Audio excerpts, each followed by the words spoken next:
அரசை கண்டித்து இந்த மாபெரும் கண்டன ஆர்ப்பாட்டத்திற்கு வருகை புரிந்திருக்கும் அனைவருக்கும் என்னுடைய வணக்கத்தை தெரிவித்துக் கொள்கிறேன்.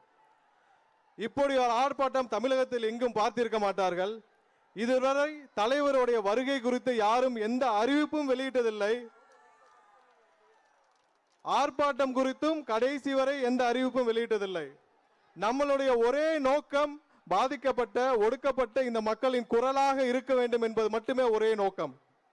இந்த லாக்அப் மரணங்கள், அதாவது தடுப்பு காவலில் நடந்த மரணங்கள் மற்ற எந்த ஆட்சியிலும் அல்லாத அளவிற்கு இப்போதுதான் அதிகப்படியாக நடந்திருக்கிறது. அதற்கு நீதி கேட்டு நாம் இங்கே ஆர்ப்பாட்டத்தை நடத்தி கொண்டிருக்கிறோம். நேற்று நமது தலைவர் அவர்கள் இந்த குடும்பங்களை சந்தித்தார்.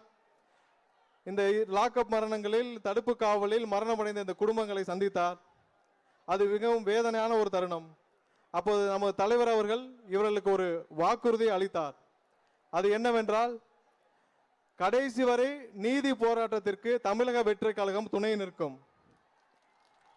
நீதிமன்றங்கள் மூலமாக நமக்கு இவர்களுக்கு பாதிக்கப்பட்ட அனைவருக்கும் நீதிகளை பெற்று தருவதற்கு நமது தமிழக வெற்றி கழகம் துணை நிற்கும்.